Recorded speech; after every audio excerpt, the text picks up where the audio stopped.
You are carrying more than you think you are carrying.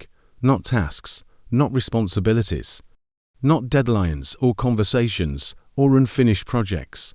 You are carrying the full emotional charge of everything happening at once. And most of it is not even yours. It is not weakness. It is not a breakdown. It is not a sign that something is deeply wrong with you. It is the cost of being digitally present in a world designed to amplify emotion before you can process it. You see something terrible, you feel it, you scroll. You see something urgent, you feel that too. Before the first emotion has settled, before you have even had time to understand what you felt, the emotional events keep arriving, faster than your nervous system can resolve them, and the result is not clarity, it is not understanding. It is a quiet internal density, a weight that does not announce itself with panic or visible distress.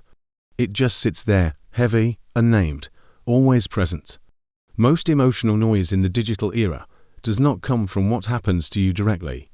It comes from being exposed to what happens to everyone, all at once, at full intensity. You absorb anger from strangers, grief from headlines, worrying from forecasts, joy from someone else's achievement that quietly reminds you of your own delays. None of it is neutral, all of it lands. Somewhere in your chest, somewhere behind your focus, somewhere in the part of your mind that has stopped being able to rest completely, and you are not built to metabolize that much emotional input. No one is.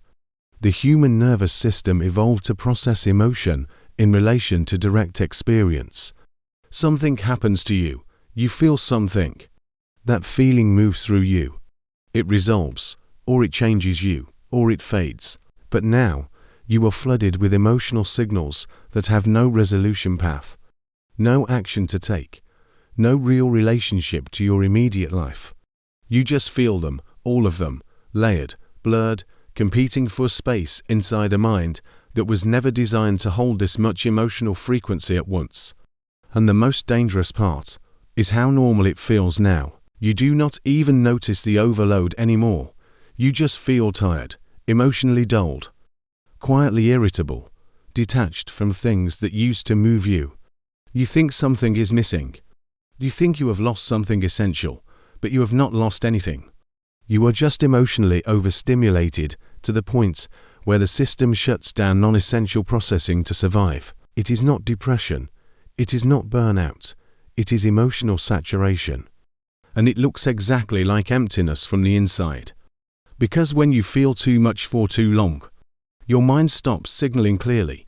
It stops giving you emotional contrast. Everything starts feeling the same weight, the same dull pressure. Small frustrations feel enormous. Real grief feels muted. Joy feels unstable. You cannot tell what matters anymore because the emotional volume has been turned up so high that everything distorts. And the worst part is that you think you are supposed to handle it. You think everyone else is doing fine. You think this is just what life feels like now. But it is not just life.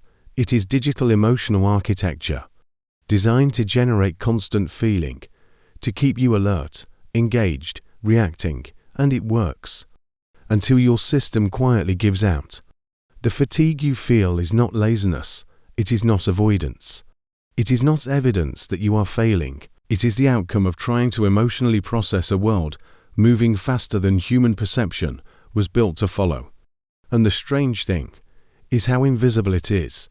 You do not look overwhelmed. You do not break down.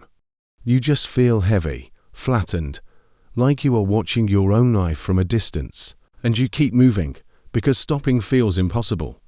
Because slowing down feels like falling behind. Because rest feels like something you will get to later. But there is no later. There is only right now, and right now. You are holding too much. You do not need to let it all go at once.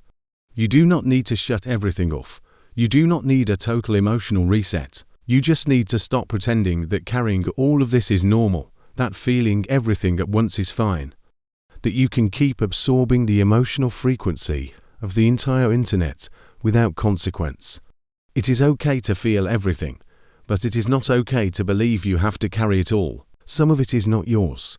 Some of it does not require your attention. Some of it was never meant to stay inside you this long. And releasing it does not mean you stop caring. It just means you stop using your nervous system and your storage system for everyone else's emotional noise. Start by noticing what you are holding. Not solving it, not analyzing it, just noticing. You might try a simple cognitive reset tool, something like Clarity Anchor, a digital journal that tracks emotional inputs versus emotional capacity, so you can see what you are carrying. Without judgment, without urgency, just awareness. Just the quiet recognition that you are not failing. You are just full, and being full is not the same as being broken. Disclaimer: this content is for informational and reflective purposes only, and is not a substitute for professional mental health support. If you are experiencing persistent emotional distress, please consult a licensed mental health professional.